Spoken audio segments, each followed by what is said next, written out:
have a scenario that I bet we have all experienced in our lives. Let's say you go to the store to buy groceries. After a busy day of errands and running around, you did not make it to the store until later that day. Spending more time than what you should have at the store, you go to the checkout. It is late in the day and people are lining up in line behind you in the checkout line. Chances are they've had a similar day. It's finally your turn, and as the cashier gives you your total, you swipe your card to pay for everything. And you didn't have quite as much as you thought you did. Oh, wonderful. How are you going to pay for all this stuff when that was the last little bit of money left? Looking at the impatient line of people behind you, you begin to feel embarrassed. Uh-oh, you didn't plan out your budget so well. I don't know about you, but the word budget makes me cringe. For me, it is a constant reminder that the bills keep coming, and if one of those bills happens to be bigger than what you were expecting, which never happens, it can create a stressful situation. We are here today to talk about how to make this a little easier to handle. I will be discussing what a budget is and how to use it, the benefits of making a financial budget, and finally, how to actually make one. According to the Federal Trade Commission, a budget is a tool to help you plan, prioritize, and manage your income and expenses. Well, yeah, but how many of us actually use one? I mean, other than at the grocery store waiting in line. A budget also helps to put you in control of your financial situation and make the money you have stretch further. Having a plan of money you wish to spend is a good idea since it is limited. Budgets are used mainly to track financial information. However, they can be prepared for just about any use. You can even budget your time. For a lot of us who work and or go to school, it is a good idea to have a time planned out. Other than spending your time to make a budget, there are not going to be any negatives to implementing one as long as you start out on a positive note.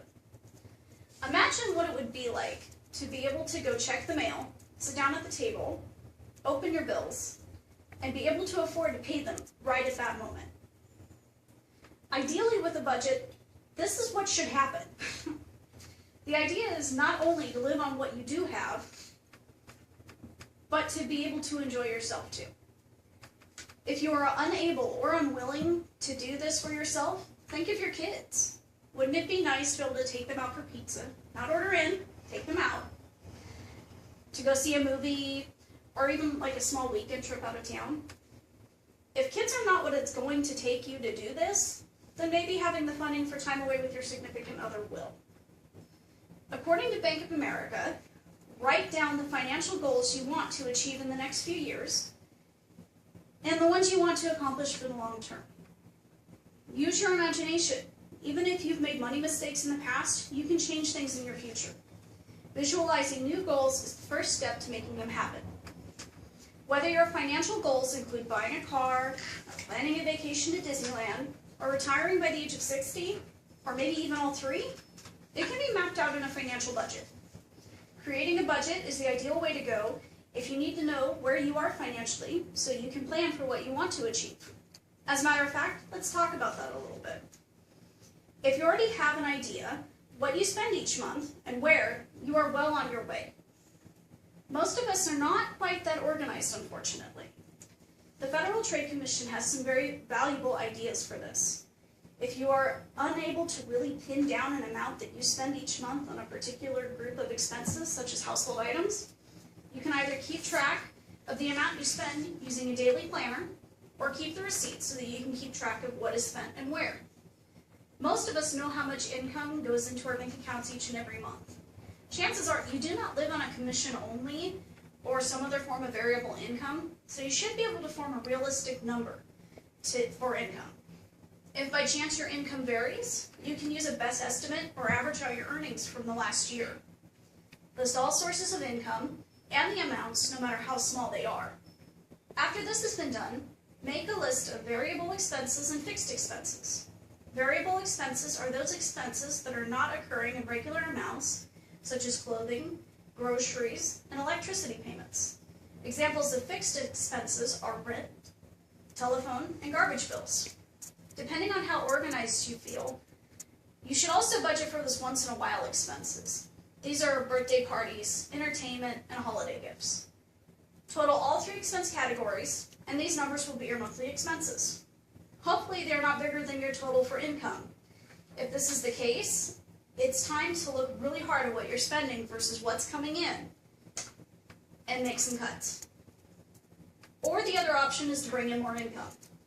Using a spreadsheet or Microsoft Money, these programs can help ensure very easily that the budget you agree on will actually be feasible. In addition, using these or similar programs will help keep you on track and within your financial limits. Bank of America has this to say about spending. The beauty of creating a monthly budget is that you can tailor it to your personal needs. Once you've figured out how much to set aside for your fixed expenses, divide what is left among the items where you have more room to maneuver, like groceries and entertainment.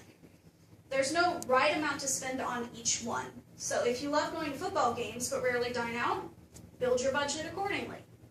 It is designed to be flexible and to help you understand where your money is going. We all have our splurges, and there's nothing wrong with that. The wrong thing to do is to keep putting yourself in debt when it is not needed or desired, and to keep living a lifestyle you cannot afford.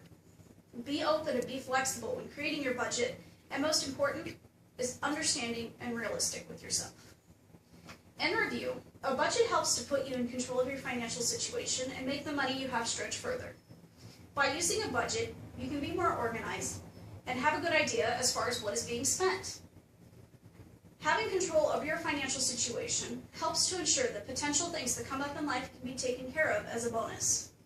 By actually taking the time to organize what your expenses are and recognizing what is really vital versus what expenditures are a waste of money, you can see where those changes are needed to be made if it is. With having all this information at your fingertips, why wouldn't you do it? Very good. That was good.